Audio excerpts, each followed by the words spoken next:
Tere tulemast kuulama Deltakutse podcasti.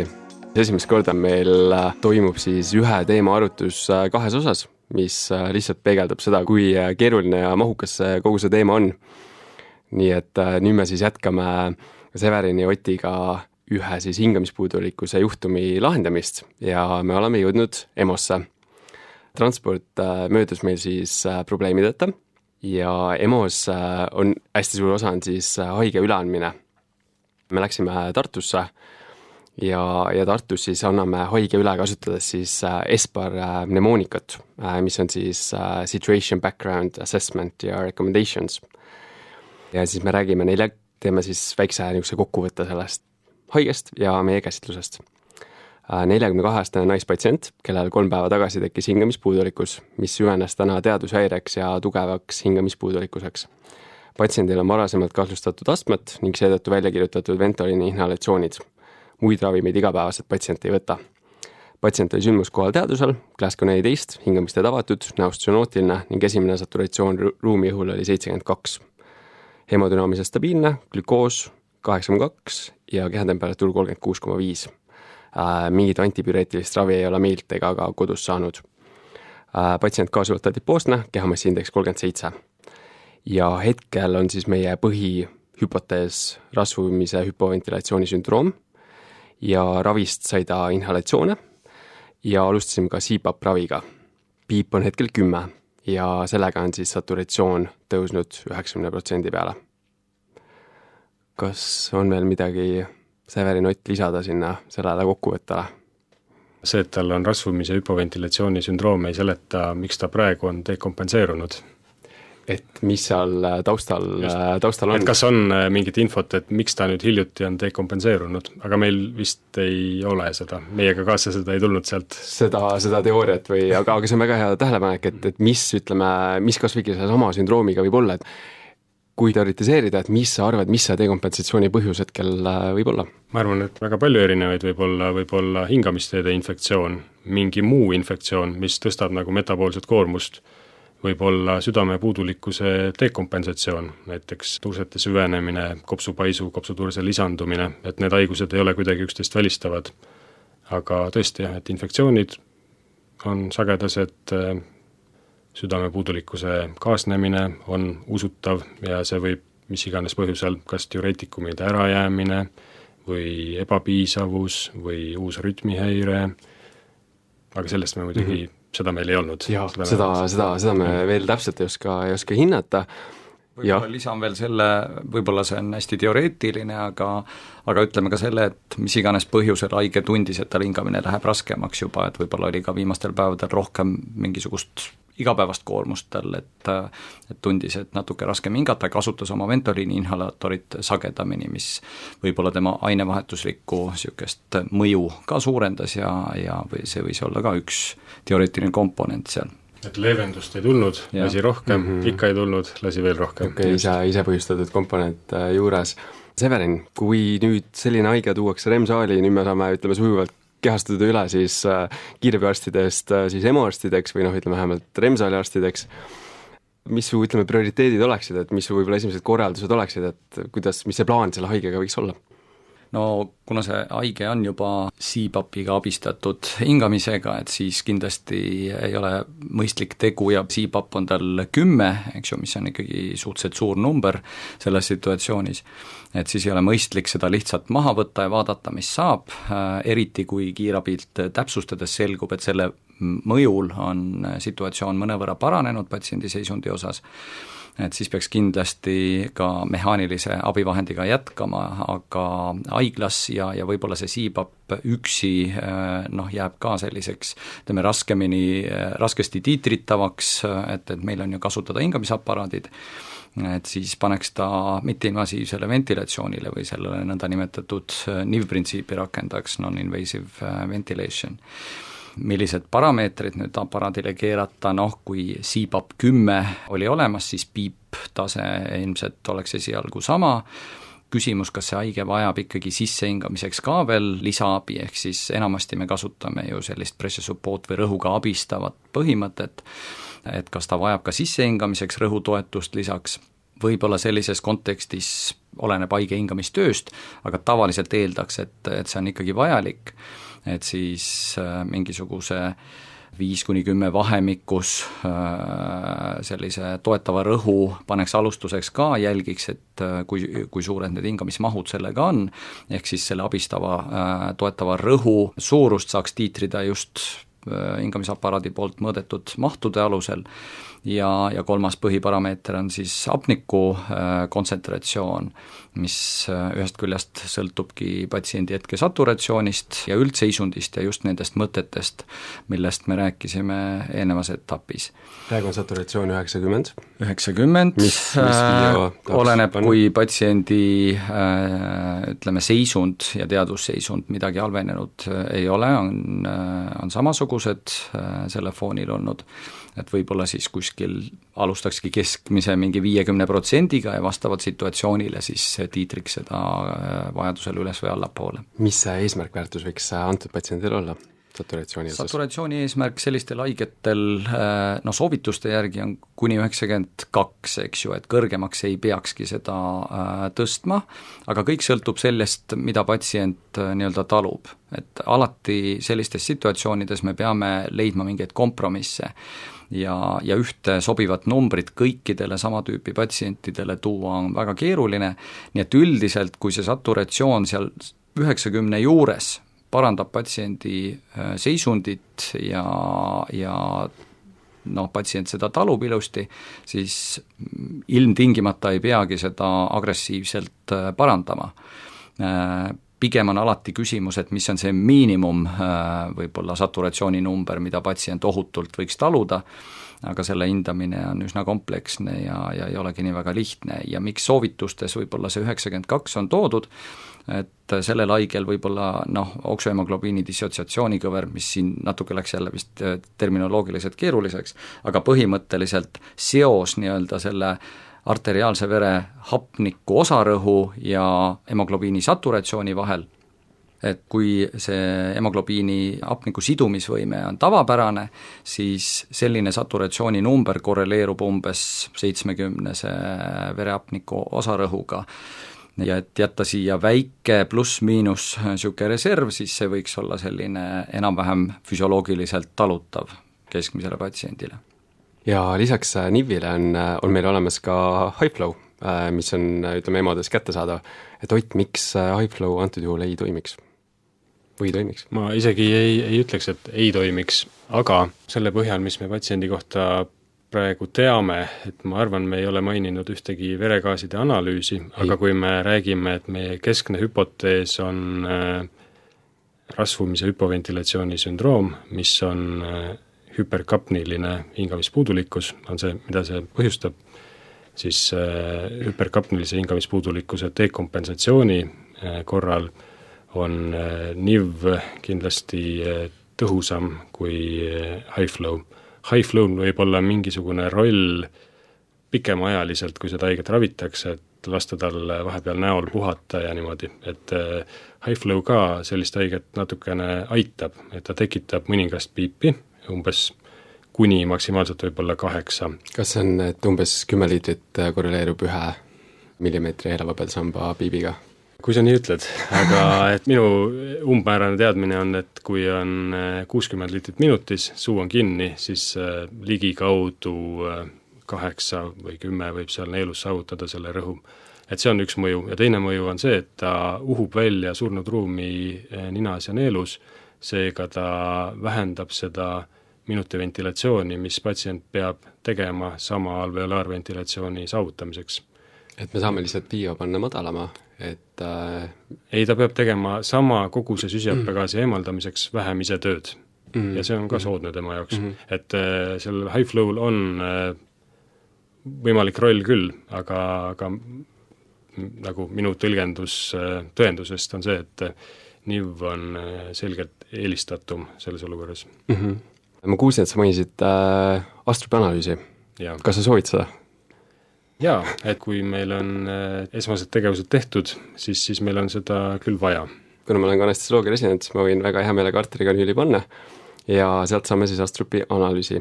Sealt tuleb meil välja, et patsiendi pH on 7,3, hapniku osarõhk on 60 mm elavhõbedasammast, süsihappegaasi osarõhk on 72, laktaat on 2,5 ja alveolaarne arteriaalne gradient on normaalne. BF-i saame siis praegu NIV-ventilatsioonil, mille siis Severin peale pani 180. Kuidas me sellega hetkel praegu rahul oleme? Või kas me korrigeerime midagi selle peale? Ma arvan, et me oleme sellega päris hästi rahul. Et me oleme saavutanud oma sellised lühema plaani veregaaside eesmärgid ja pH eesmärgid ja kui meil patsient, see muidugi määrab väga palju, kas patsient on kuidagi endiselt distressis või ta on kuidagi nähtavalt rahunemas, aga selle paberi peal olevate numbritega me oleme väga rahul. Et see arteriaalse süsihappegaasi osarõhk 72, et kui patsient on ikkagi teadvusel, siis me ei pea nagu koheselt, väga paanikasse minema sellest numbrist, et ta on nagu väga, normist kõrvale kaldunud. pH 7,3 on, ma arvan, päris viisakas number sellises olukorras.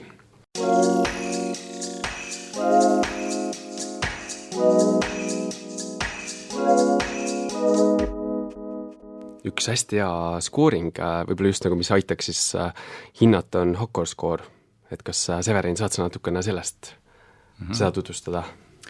Jah, Hocor skoor on siis selline füsioloogiliste parameetrite hinnang, kus siis need tähed tulenevadki inglisekeelsetest terminitest, et H on siis nagu heart rate või südame löögisagedus, A on atsidoos, kus siis ei ole täpsustatud ja ei ole ka oluline, et on see siis metaboolne, on see respiratoorne, C on siis teadvuse tase ehk Glasgow skoor,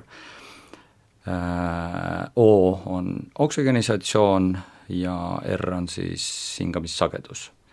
Ja nende parameetrite füsioloogiliste nihete ulatuse alusel siis saab vastavalt iga parameetri eest mingi koguse punkte ja selle skoori põhimõte on siis see, et mida rohkem on füsioloogilisest kõrvalekallet, seda suurema punkti selle parameetri eest saab, nii et mida suurem see punktide hulk on, seda tõsisem see seisund on tegelikult. Ja põhimõtteliselt kasutataksegi seda skoori just mitteinvasiivse ventilatsiooni puhul hindamaks, kas dünaamikas see mitteinvasiivne ventilatsioon parandab meil situatsiooni või tegelikult mitte oluliselt ja mõte on selles, et me siis ei magaks maha võib-olla niisugust optimaalset momenti ravi eskaleerida, enne kui situatsioon läheb veelgi raskemaks ja riskantsemaks. Ja üks võib-olla lisa veel, et soovitus on seda siis kasutada patsiendil, kes on vähemalt tund aega olnud NIV-i peal. Jaa, et kindlasti puudub dünaamikat ja selle vaatamiseks võib seda erineva sagedusega monitoorida, aga enamasti see tund soovitust on selline, mis annab piisavalt aega, et see abistav ventilatsioon võiks oma toimet avaldada ja kui ta tunni jooksul ei ole avaldanud, siis puhtalt ainult selle meetodi kasutamine ei paranda edaspidi võib-olla tõenäosust, et see on järgmisel või ma ei tea, 5. tunnil edukam mingil põhjusel. Muidugi siin tuleb arvestada, et ega selliste haigete käsitluse juures kogu see muu ravi käib ju paralleelselt ja selle tõttu ta meile tegelikult ei peegelda üksi ainult selle mehaanilise abivahendi kasutamise efekti, vaid pigem seda, kas siis kogu see ravikompleks, mille puhul me hingamispuudulikkuse siis kompenseerimiseks kasutame ka mehaanilist toetust, kas see töötab meil või ei tööta. Ja kui ma praegu panin Hocor skoori sisse, siis praegu ta ei ole meil tund aega olnud, aga praegu annaks siis need näitajad annaksid 4 punkti, mis sinest on madala riskiga. Aga samal ajal, kui me oleme siin tegutsenud, siis patsiendi teadvusseisund on halvenenud, ta ei ole enam Glasgow 14, mis ta oli ühel hetkel, vaid nüüd, kui me lähme proovime on Glasgow 7 ja hingamine on läinud tunduvalt kehvemaks, saturatsioon langeb ja me näeme, et kogemata patsient on olnud siis kogu see aeg, samal ajal kui me oleme astrupanalüüse teinud, on siis olnud, seljaosa ei olnud tõstetud. Ott, mis sa nüüd antud olukorras teeksid, vaatamata, et Hakkor-skoor on ainult 4? Et üks asi, mida ma kahtlustan väga tõenäoliselt näeksime lisaks sellele saturatsiooni langusele, et kui me vaatame hingamisaparaadi graafikat, siis me näeme seal või ka vaatame patsiente, näeme nagu märke hingamiste sulgusest, et need mahud niimoodi ilusti sisse-välja ei käi, tõenäoliselt seal on mingi selline veider sinusoid sellise ilusa sisse-välja hingamise asemel, mis oli varem. Ja ma igal juhul oleksin väga mures, et nüüd selline asi on juhtunud, et võib-olla siis oleks edaspidi mõnda aega käed küljes, et tema juurest kindlasti kuskile ära ei läheks, tõstaks selle pea otsa üles, setiks ta niimoodi ramped up asendisse, pea alla ilusti padja, kael on sirutatud ja üritaks avada hingamiste lõua tõstmise manöövriga, hoides samal ajal seda nivmaski ees. Ja ma ütleks, et sellises olukorras, et ma arvan, kõik vast tunnevad selle sündmuse ära tõenäolise hüperkapniast põhjustatud teadvuse hägustumisena või võib olla muidugi muid sündmusi ka, aga seda asjade käiku arvestades see tundub nagu ülekaalukalt tõenäoline. Ja ma arvaks selles olukorras, et meil on veel mingi selline ajaaken või võimaluste aken tulla sellest välja ja jätkata mitinosise toetusega. Et kui manuaalselt see lõug tõsta, hingamist avada, siis vaataks esialgu, kas tõenäoliselt tal oli mingisugune katse hingata kõhu ja rindkerega olemas, aga sulgenud hingamist ei lasknud tal niviga korralikult ventileerida.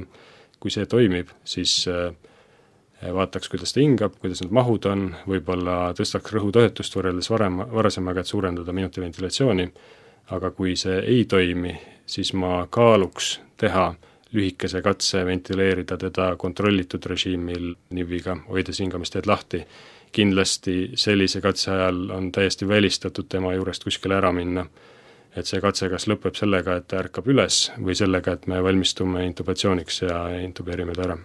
Me kahjuks peame ta ikkagi ära intubeerima, kuna see katse ei õnnestunud ja peame ikkagi liikuma siis edasi mitte-invasiivselt ventilatsioonilt invasiivsele ventilatsioonile ja selle intubatsiooni, ütleme seda kulgu ma nii palju praegu siin ei käsitleks, et seda me rääksime Villemi ja Antsuga põhjalikult, et ega see kindlasti kerge ei saa olema, 120 kilo, eeldame, ütleme niisugust rasket hingamisteed, nii anatoomiliselt kui ka füsioloogiliselt, kuna reservidel tõenäoliselt väga palju ei ole ja see suur abdominaalne rõhk ka kindlasti halvendab kõiki parameetreid ja hüpoksia on väga tõenäoline, aga intubatsioon õnnestub meil, me suudame vältida peri-intubatsiooni perioodi hüpoksiat nii palju kui vähegi võimalik.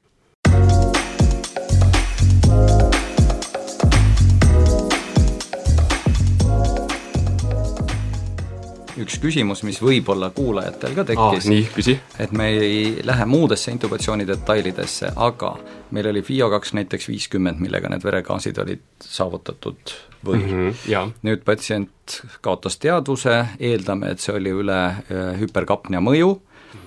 Kas nüüd enne intubatsiooni me ikkagi tehes neid manöövreid, ka seda sundventilatsiooni katset, mitte invasiivset, tõstame FiO2 üles? Absoluutselt. Ilma igasuguse kahtluseta küll. Minul seda loo kulgu kuulates oli keskne mure, et kas meil õnnestub teda preoksügeniseerida, et ma eeldan, et see mitte-invasiivne katse ebaõnnestus selle tõttu, et me ei saanud nende manuaalsete manöövritega seda hingamisteed lahti, saturatsioon on endiselt madal, et siis ilmselt me võtame käiku mingisugused nasofaryngeaaltorud ja mingid sellised asjad, ja selleks, et see jõuaks selle eduka intubatsioonini, siis oletame, et see õnnestus siis, et meil on nasofaryngeaaltoru sees, hoiame lõuga hästi püüdlikult ja siis tõesti loomulikult tõstame FiO2 väga kõrgele, enne intubatsiooni 100 ja üritame ta selle niviga preoksügeniseerida, sest et kui me läheksime selle anesteesia induktsiooni ja intubatsiooni peale selles olukorras, kus meil just on hingamine lõppenud ja haige on desatureerumas, siis ta on nagu poole minuti kaugusel seiskusest. aga antud olukorras see ikkagi siis ütleme praktilisest küsimusest, et sa võtad selle NIM-maski ära, sa paned nasopharyngeal toru ja siis sa ikkagi paned selle NIM-maski tagasi, et siis ei ambuga ei ventileeri, vaid ikkagi NIM-maskiga. Mul oleks tõenäolisem edukalt teda ventileerida selle NIM-maskiga, aga see ei ole ainus võimalus, et seda saaks teha ka 2 operaatoriga ambuga. Küll ma väga eelistaks, et siis seal oleks piipklapp ka vahel.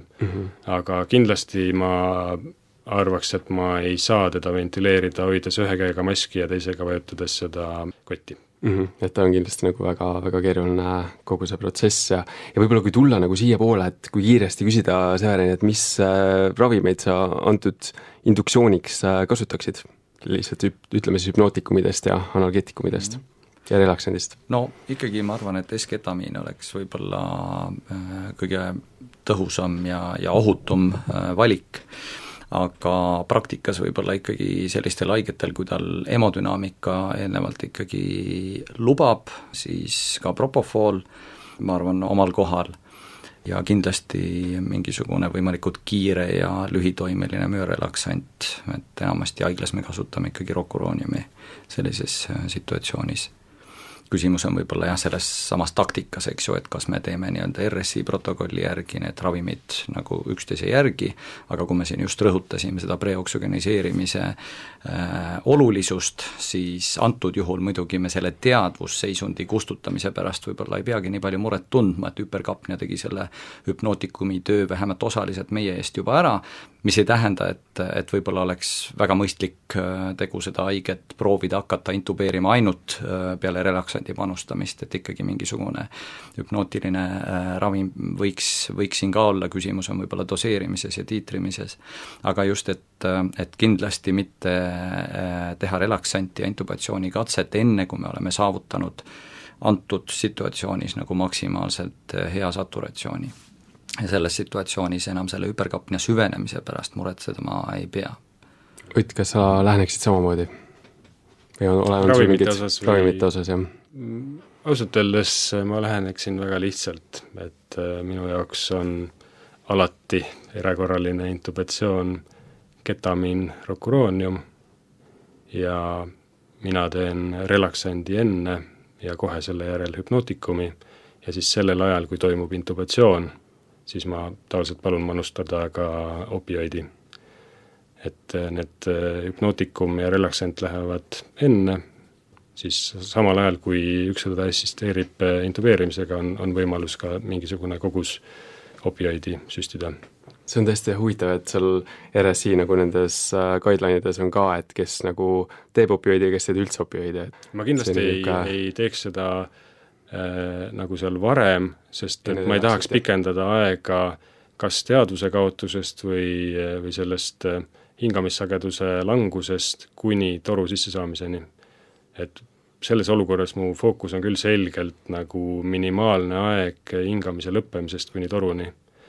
Ja võib-olla see kõlab nagu natuke halvasti, see relaksant enne ja siis hüpnootikum, aga tegelikult nad on ju sisuliselt üheaegselt.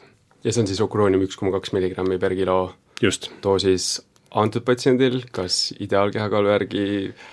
Ja ma arvan, et ma doseerin seda adjusted body weight järgi, ehk siis tema puhul ma doseerin seda umbes 100, et ma eeldan, et tema adjusted body weight võib olla kuskil 80 kandis. Ja natukene provokatiivne küsimus, relaksandita ei läheneks antud olukorras. Et vahepeal on ka räägitud seda, et hoiame patsiendi mingit hingamisaktiivsust, ärme relaksanti tee. Minu vastus oleks kindlasti mitte, et tahaks optimaalseid tingimusi. Et saaks ühe katsega nii-öelda tehtud, et võimalikult head tingimused luua.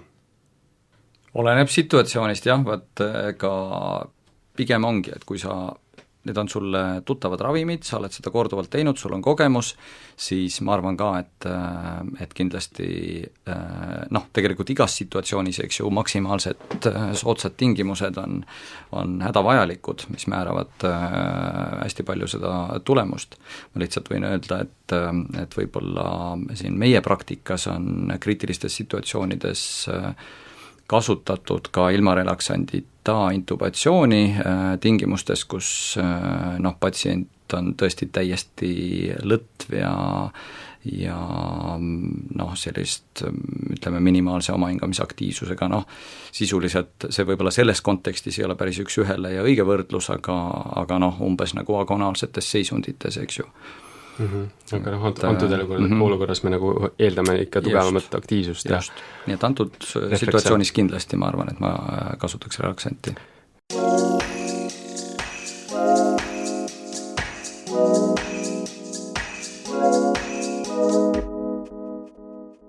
Nii, intubatsioon õnnestus esimesel katsel, saime ilusti visualiseeritud, intubatsioonitoru häälepaalte vahelt läbi viidud ja nüüd me oleme siis olukorra ees, et kus me peame teda siis invasiivselt ventileerima. Et nüüd tuleb kogu see mehaaniline ventilatsioon, et Severin võib-olla, mis oleksid need esimesed parameetrid või mida sa üldse jälgiksid sellises olukorras või mille järgi sa üldse nagu lähtuksid? Nüüd, kus hingamistee on kindlustatud, siis ongi oluline hakata seda ventilatsiooni sättima selliseks, et võimalikult füsioloogiliseks uuesti patsiendi gaasivahetust saada, aga seda muidugi võimalikult hingamise elundkonda säästvate strateegiatega, ehk siis samad strateegiad ja põhimõtted kehtivad ka mitteinvasiivsel ventilatsioonil. Aga eriti just invasiivse ventilatsiooni korral see potentsiaalne aparaadi poolt tekitatav kahjulik mõju eelkõige kopsudele, aga ka hingamislihastele, kogu hingamissüsteemile kasvab hüppeliselt, nii et selles osas me peame kindlasti teadma, et millised on üleüldse mehaanilise või siis invasiivse ventilatsiooni ohutusstrateegiad või protektiivsed põhimõtted ja kui meil tekib mingisugune probleem, et me ei saavuta oma ootuspäraseid veregaase ohutute ventilatsiooniparameetritega, siis me peame väga kindlalt argumenteerima või püüdma leida mingit põhjendust või kompromissi, kas siis veregaaside või ohutuse, nende saavutamise ohutuse vahel. Et need on nagu esmased asjad, mille peale siis peaks hakkama selles etapis mõtlema. Ja kindlasti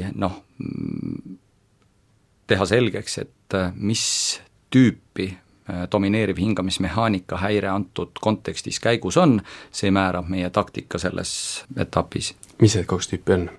2 põhilist erinevat tüüpi on siis obstruktiivset tüüpi hingamismehaanika häire, kus on see sama probleem, et meil on kogu hingamissüsteemis takistus, õhuvoolu takistus suurenenud ja hingamismasin, millel on niisugune mehaaniline jõud, suudab enamasti ikkagi õhku patsiendi kopsudesse sisse pumbata, aga välja see õhk sealt väga hästi ei taha tulla. Versus teist tüüpi on just restriktiivne häire, kus siis kopsud ei suuda säilitada mahtu hästi, ehk siis nende elastne kokkutõmbejõud on nii palju patoloogiliselt suurenenud või mitte ainult kopsud, vaid ka hingamissüsteem, eks ju, et see võib ka olla väljaspool kopse, et meil on raske kopsumahtu säilitada, ehk siis obstruktiivsete häirete puhul on probleemiks see, et kopsumaht on väga suur ja me ei saa kopsu hästi tühjaks ja restriktiivsete puhul täpselt vastupidi, et me ei suuda seda kopsu hästi õhuga täita või seda õhku seal piisavas koguses sees hoida. Et kui tuua nagu see parajale, et kas siis võib öelda, et restriktiivne on siis see, et nagu need tuhanded ja miljonid podcasti ruumid on kokku surutud koos koridoridega, seal on vähe ruumi, seal on mingisugune, ütleme, venitatavuse probleem ja siis obstruktiivse puhul on siis need koridorid nii-öelda kinni surutud. Enam-vähem, aga selle restriktiivse puhul võivad nad olla nii kokku surutud, kui nad võivad olla ka väiksed, nagu siis on ARDS-i puhul, et mingi osa sellest ruumist on täis haigust ja siis see vajalik tegevus peab mahtuma väga väiksesse nurka sellest. Teinekord võib mingisugust mööblit või rämpsu täis, et ja muidugi võib-olla see ka, et jälle kui nad on liiga välja venitatud, siis ka juba muutub jälle situatsioon teistpidi niisuguseks restriktiivseks, eks ju, aga see on juba hoopis teine situatsioon. see oli jutt sellest maksimaalselt venitatud kummi edasisest venitamisest, et siis ta on juba, see jõud peab olema palju suurem, et veel 1 milliliiter sisse saada. Ja praeguses olukorras kumb hingamisehäire tüüp meil võiks domineerida? Ma arvan, et me ei pea seda ennustama, vaid me võime seda vaadata graafika järgi. Vaatame, aga Ott, kuidas me graafika järgi seda vaatame? Jah, et pärast intubatsiooni me oleme ühendanud patsiendi aparaadi külge. Ma kindlasti ei väida, et oleks alust öelda, et üks ventilatsioonirežiim on kuidagi parem kui teine, aga üks selge eelis, mis on volüümkontroll režiimil, on see, et hingamismehaanika parameetrid on meil silma all. Et mina siis esmalt paneks ta hingama volüümkontroll režiimil peale vaadates, kuna ta on selline rasvunud, ma paneksin talle võrdlemisi kõrge piibi, võib-olla esialgu 15, 16, 18, midagi sellist, ütleme 15. Ja paneksin tsüklimahu 6 milliliitrit tema ideaalkaalu kilogrammi kohta, ma eeldan, et ta on mingi 1,65 m pikk naisterahvas. Ja panen siis näiteks 320 või 350 milliliitrit tsüklimahu ja sageduse panen esialgu näiteks 20. Ja see on siis lõppinspiratoorse platoo, sellise, et see on piisav, et joonistuda välja, ma arvan, et umbes 0,2 ehk siis 20% sellest sissehingamise ajast ja panen need seaded peale ja siis vaatan, mis juhtub, mis seal graafiku peal toimub. Suures pildis meil kõik hingamisaparaadid on erinevate firmade poolt tehtud ja need nimed on väga erinevad, aga suures pildis võib jagada, et kui meil on sundventilatsioon, kas meil on siis rõhukontrolliga või mahukontrolliga ja Ott, sa siis eelistad mahukontrolliga ventilatsiooni. Severin, ma küsin su käest, et kas me võiksime ka rõhukontrolliga eelistada või oled sa Otiga nõus, et lähme mahukontrolli peale? Et ega siin ei ole õiget ja valet vastust, et kes on võib-olla harjunud rohkem töötama rõhukontrolliga režiimidega, oskab neid paremini interpreteerida, jälgida, siis miks mitte, et on võimalik kasutada ka neid. Et pigem küsimus ongi see, et kui tuttav sa selle režiimiga oled, kui hästi sa oskad seda interpreteerida ja seadistada. Nii et miks ka mitte, et võib ka rõhukontrolliga režiimi kasutada. Aga tõesti nende mõõtmiste osas, et nagu ma ütlesin, et need numbrid on ekraanil, et volüümkontrolli sellised omadused, mis võimaldavad meil mõõta hingamissüsteemi omadusi, on see konstantne vool. See tähendab, et kui meil inspiirimi ajal on konstantne vool, siis kogu see voolutakistusest tulenev rõhukomponent on võrdne. Et pressure kontrolli korral on palju raskem eristada voolutakistusest ja venitatavusest tulenevaid komponente rõhus. Selleks, et seda paremini hinnata, siis on vaja lisamanöövreid teha. Et mahukontrolli puhul on nad sul võib-olla nii-öelda aparaat teeb sulle neid kogu aeg. Takistust ma ütleks, et pressure kontrolliga ei ole isegi võimalik mõõta, kuna voolukiirus on pidevalt muutuv. Et kui meil on volüümkontroll, siis inspiratoorset takistust me saame mõõta ja kui me näiteks seame voolukiiruse 60 liitrit minutis ehk 1 liiter sekundis, siis me ei pea isegi arvutama, et siis takistus on piikrõhk miinus platoorõhk jagatud 1 ja meil on üks konkreetne number. Jah, ma ütleks, et rõhukontrollil see gaasivoolukiirus ei pea olema väga varieeruv selles suhtes, kui patsient on võib-olla relakseeritud, sundventilatsioonil, hingamismehaanika osas mingisuguseid suuri kõikumisi parasjagu ei toimu, kas kontuuri või patsiendi osas, et siis enamasti me näeme, et need gaasivoolud ikkagi on üsna ühesugused, jah, küsimus on võib-olla selles gaasivoolu profiilis, eks ju. Voolukiirus ajas on muutlik, et alguses kiireneb ja siis aeglaselt aeglustub see nii-öelda detselereeruv vool. Mis võib-olla toobki selle argumendi juurde, et osadel masinatel meie kasutame Põhjaregioonis Hamiltoni masinaid ja meil tegelikult valides mahukontrolliga režiime on võimalik gaasivoolu profiili ise valida. Samuti Makea aparaatidel. Aga see on suur küsimus, et miks sa peaksid tahtma seda teha? See on nagu väga oluline küsimus. Aga miks sa peaksid tahtma seda teha? Ma arvan, et ei ole ühtegi põhjust, miks sa peaksid tahtma seda teha või vähemalt ei ole ühtegi tõestatud põhjust, miks detselereeruv vool oleks soodsam kui nii-öelda kandiline ühtlane vool. Okay. Aga see kuidagi düssünkroonsuste aspektist, kas seal ei, ma arvan, et seal ei ole erinevust. Ei anna suurt efekti see muutus. aga Severin, ma arvan, selles mõttes ütles väga hästi, et vali see, mis on rohkem tuttav ja võib-olla Oti, mis sa välja tõid, madal hingamismaht, sagedus suurem, kõrgem piip. Normaalne hingamismaht, et selles mõttes 6 pro kilo ei ole madal. See on füsioloogiline hingamise maht. Mina istun siin ja hingan 6 pro kilo, sina hingad 6 pro kilo. Saame ilusti hakkama. See ei ole madal, see ei ole mingi eriline protektiivne, see on füsioloogiline inimese hingamise maht ja see on kohane tervete kopsude korral. Haigete kopsude korral mõnikord peab olema madalam, on olukordi, kus on sobilik ja isegi parem, natukene suurem, aga 6 on nagu normaalne, see ei ole väike. Ma ei pannud seda režiimi mõttega, et ma tean, et ta on obstruktiivne või restriktiivne, ma panin mingisuguse režiimi eesmärgiga siis ekraani peal näha, mis on tema hingamisteede voolutakistus, konkreetse numbrina saan seda näha, kui ma tahan, või lihtsalt nagu silma järgi graafiliselt, mis on tema hingamissüsteemi venitatavus ja kas ta väljahingamine on täielik või ei ole täielik. Ja kui ma olen selle režiimi pannud peale, siis esimese pilguga ekraanile mul on sisuliselt see info nagu olemas. Ega ma enne tegelikult täpselt ju ei teadnud, kas tal on hingamisteede takistus suurenenud, kas tema venitatavus on vähenenud, ma seda kõike nagu enne ei teadnud.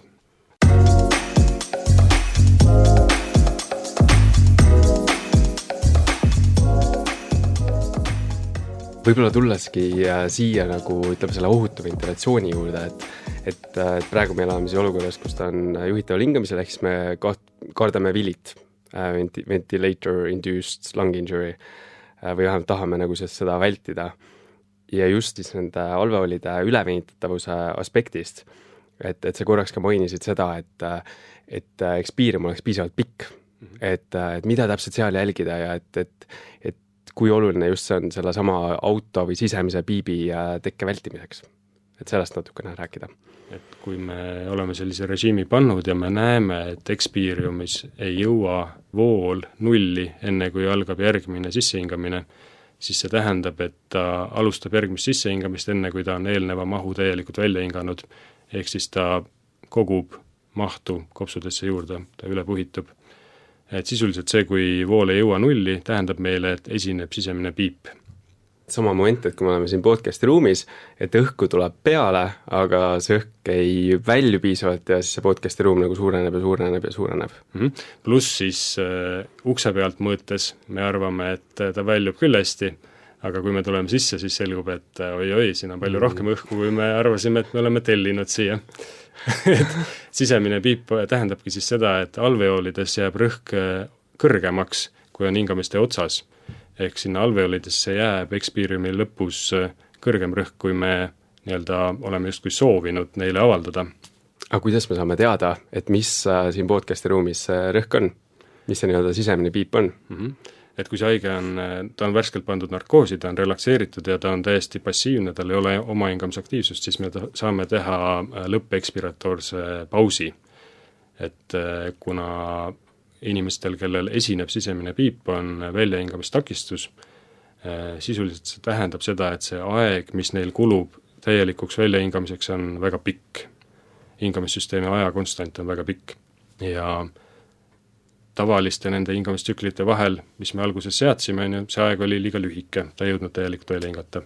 Kui me teeme ekspiratoorse pausi, laseme tal 10 sekundit, võib-olla 12 sekundit välja hingata, siis mingil hetkel selle väljavooluga ühtlustuvad rõhud hingamiskontuuris ja alveolides, tekib selline väike aste üles ja siis me näeme tegelikku rõhku alveolides Experiumi lõpus. Et seda manöövrit, ma arvan, kõik hingamisaparaadid võimaldavad meil teha.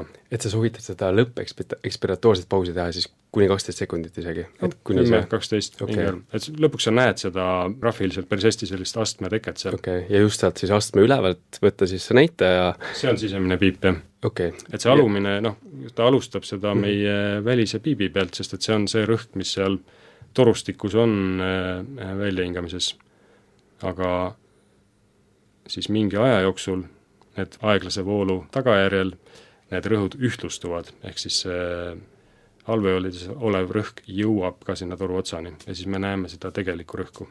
Okay, et siis mäe ülevalt miinus see piip, mis me oleme seadnud ja see vahe võiks siis olla see sisemine piip?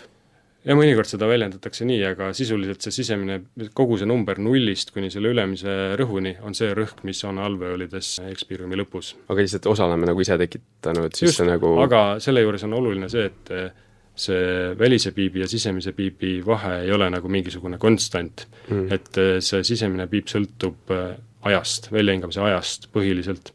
Et see ei ole nii, et kui meil nende välimise ja sisemise piibi vahe on näiteks 3, siis kui me piipi langetame, siis see sisemine piip langeb ka, et see ei ole nii, et see sõltub sellest ajast. Okei, ja põhisõnum on siis hästi oluline on ikkagi vaadata siis voolu graafikut ja vaadata, et ekspiirium läheks lõpuni, enne uut inspiiriumit. Just, et kui me oleme mures üle põhituse pärast, siis me soovime saavutada täielikku või nii täielikku kui võimalik väljahingamist. Severin, kas mingeid asju me saame veel mitte-invasiivselt jälgida inspiration holdiga näiteks, et kui me teeme sissehingamisfaasis pausi? Sissehingamisfaasi paus näitab meile siis platoorõhku, ehk siis nii-öelda seda, kui me oleme kopsud täitnud uue sissehingamismahuga ja teeme sissehingamispausi nii-öelda, kus siis mõõdame ilma gaasivooluta selles kontuuris rõhud ära, kalibreerime, siis see peegeldab meile tegelikult seda rõhku, mis meil siis selles süsteemis, kui see on kõik avatud, siis alveoolideni välja eksisteerib ja see on kindlasti hästi oluline parameeter, et just seda kopsude ülevenitust vältida, ehk siis soovitus on platoorõhku mitte üle 28-30 sentimeetri veesammast lasta. Et see on üks põhilisi turvalise ventilatsiooni alustalasid.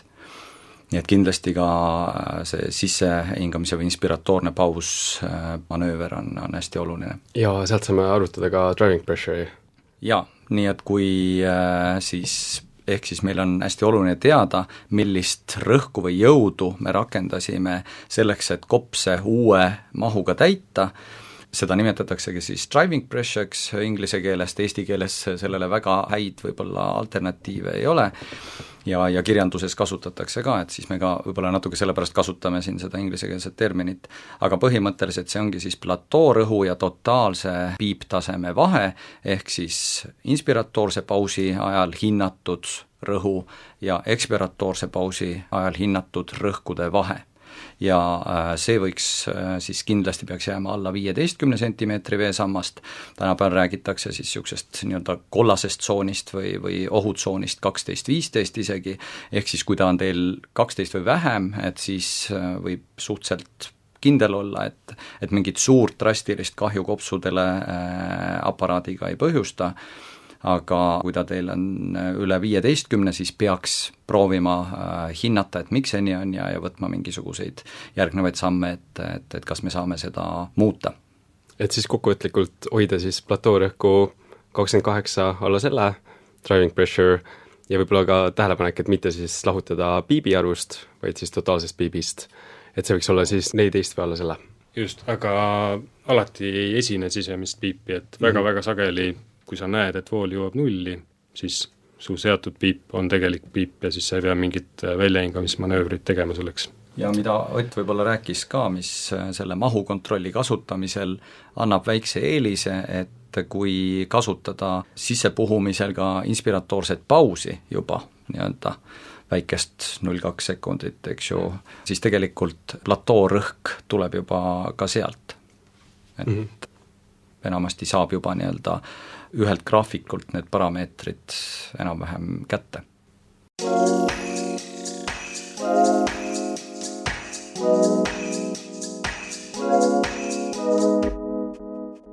Ja võib-olla täitsa lõpetuseks, et tõesti niisugune nagu hästi niisugune praktiline soovitus, et meil on 2 tüüpi hingamisehäiret, näiteks tuleb EMO-sse, EMO-st ei ole mehaanilise ventilatsiooniga nii kursis, aga näiteks valveintensiivist ei saa kohe tulla, patsient on juba intubeeritud, ta peab mingid seadmed panema ja võib-olla Severin sulle kõigepealt, et näiteks me teame, et patsiendil on kroonilise obstruktiivse kopsuhaiguse ägenemine, ta on suur, ta suitsetab, nüüd on ta intubeeritud, et mis oleks võib-olla niisugune nagu ütleme ohutud algsätted, millest võiks siis alustada ja siis vastavalt sellele nagu edasi tiitrida? no põhimõte selle häire puhul ongi see, et õhk on kopsudesse lukustunud ja meie eesmärk peaks olema sellele suunatud, et saada võimalikult seda sinna lõksu jäänud liigset õhku välja, ehk siis, et kopse tühjendada. Ja kuna see toimub just läbi väljahingamise, siis siin on kõige olulisem anda väljahingamiseks piisavat aega. Samas me teame, et ka siis veri viib kopsudest kogu aeg hapnikku kaasa ja kui see väljahingamine muutub lõpmatult pikaks, siis ühel hetkel tekib hapniku defitsiit seal kopsudes, nii et ühel hetkel on ikkagi vaja täiendav uus sissehingamissükkel hapniku juurde toomiseks ka anda, et siin tulebki siis leida selline antud hingamismehaanika häire raskusastmele vastav sisse-väljahingamise suhte kompromiss, et see on võib-olla kõige olulisem faktor ja ütleme tavaliselt 10 hingamissagedus võiks olla niisugune stardipositsioon keskmine nendel haigetel ja siis jälgidagi ja inspiiriumi ja ekspiiriumi suhe või sisse-väljahingamise suhe siis maksimaalselt väljahingamise kasuks, et kui füsioloogiline on umbes 1:2, et väljahingamine kestab 2 korda kauem kui sissehingamine, siis siin peaks see kindlasti olema pikem, et 1:3, 1:4, 1:5, vahel ekstreemsetes olukordades isegi pikem. Ja jälgida siis just nimelt seda hingamisaparaadi graafikut, et seesama väljahingamise gaasivoolu graafik on võib-olla väga hea parameeter, et kui kaugele ta nulljoonest meil jõuab. See võiks siis aidata meil hingamissagedust ja sisse väljahingamise suhet reguleerida. Nüüd teine küsimus on just see nii-öelda väljahingamise takistus, mida me omalt poolt tekitame, et selge, et kui väljalaske-klapp läheb kinni mingi kõrge kontuurirõhu juures, ehk siis see on see piiptase, mille me määrasime, et siis on ka keeruline sealt kopsudest seda õhku ju välja lasta, nii et selle tõttu piiptase peaks olema maksimaalselt madal ja siin võib-olla ongi 2 eri situatsiooni, et kui see patsient on sundventilatsioonil, oma hingamisaktiivsus igasugune täiesti puudub, et siis ekstreemsetes olukordades ma ütleks, et see on praktiliselt ainus situatsioon, kus võib aparaadi piibi panna nulli, et lihtsustada seda väljahingamist. Aga see tähendab patsiendi korralikku monitoorimist, sest sellega alati potentsiaalselt võib ühel hetkel mingi alveoolide kollabeerumise oht hakata kaasnema. Ja teine situatsioon hoopiski samas kontekstis on meil olukorras, kus patsiendil on oma hingamisaktiivsus olemas. Enamasti need patsiendid püüavad kopsude ülepuhituse vähendamiseks või kopsudest õhu väljutamiseks kasutada väljahingamisfaasis hingamislihaste abi, mis kahjuks ei ole efektiivne, sellepärast et kui nad siis väljahingamisel enamasti, mis toimub läbi võib-olla kõhulihast, aga ümber kopsude nii-öelda ka rindkeres, nad tõstavad selle käigus rõhku ja väiksed hingamisteed, kus niisugust kõhrelist tuge ei ole, siis kipuvad kokku vajuma selle välise rõhu mõjul, kui see väline rõhk on suurem kui hingamisteedes sees. Ja see tähendab, et nad sellel viisil tegelikult efektiivselt kopse õhust tühjaks puhuda ei saa. Küll aga selle nii-öelda uue hingamistsükli saamine aparaadilt on neil ka raskendatud selle seesmise piibi tõttu ja selleks, et nad saaks efektiivselt võib-olla hingamisaparaadile märku anda, et nad tahavad uut sissehingamistsüklit saada, seal on jälle selle välise piibi kasutamine või aparaadipoolne piibi kasutamine kriitilise tähtsusega. Ott, sulle nüüd küsimus teisest poolest hoopis, meil on siis tegemist ainult siis compliance'i probleem, ehk siis halb kopsude mehitatavus, näiteks ARDS-i puhul, bilateraalse pneumoonia puhul, mis võiks olla siis see nii-öelda hädaabiseaded, et patsient ilusti pool tundi näiteks oksügeniseeritud ja ventileeritud saaks? Ma arvan, et võib alustada ilusti nii, et tsükli maht on 6 pro kilo ja siis jälgime, mis see delta P või driving pressure sellega tuleb ja siis vastavalt tegutseme. Piipi, see põhineb nagu mitte millelgi, aga esialgu võib panna mingisuguse sellise keskmise tavalise piibi, mis sellise haigusseisundi korral võib olla. Ma arvan, see on suurusjärgus 10-12, umbes niimoodi. Ütleme, panen 12. Kas võiks ka piip ja FIO tabelit kasutada? Piip ja FIO2 tabeli kasutamine on aktsepteeritav ja ei ole mingeid tõenduspõhiseid andmeid, et ükski teine meetod piibi seadmiseks parandaks tulemusi võrreldes sellega. Küll aga on nad mehhanistlikult, mõned paljud teised meetodid parema mehhanistliku põhjendusega. Aga on täiesti aktsepteeritav kasutada piip VO2 tabelit, ehk siis raskema oksügenatsioonihäire korral seada kõrgem piip, vähemalt esmaselt eriti. Ja siis sageduse, ma arvan, kui mul on selline haigus, kus on venitatavus väga madal või elastus väga kõrge, siis mul tõenäoliselt välja hingamisega mingit probleemi ei ole, kuna see jõud, mis puhub kopsudest õhku välja, on väga suur. Ja siis sagedust ma võin kasutada võrdlemisi kõrget, et kuni 35 korra minutini, selleks, et saavutada oma soovitud pH või siis läbi siis süsihappegaasi eemaldamise. Loomulikult mitte liiga kõrge, et nii madal sagedus kui võimalik. Ja siis ma vaataksin, mis selle minu valitud mahu juures see delta P on. Kui see juhtub olema üle 14-15, siis ma üritaksin tsüklimahtu vähendada ja siis nii palju kui võimalik vähendada surnud ruumi, vältida igasuguseid lisaseadmeid seal kontuuris Y ja toru vahel, mõnikord isegi telesaadetes võib näha, et näidatakse intensiivravi osakonda, kus on mingid korrugeeritud torud selle Y ja toru vahel, mis siis lisavad traumat ja halvendavad ventilatsiooni haigetel.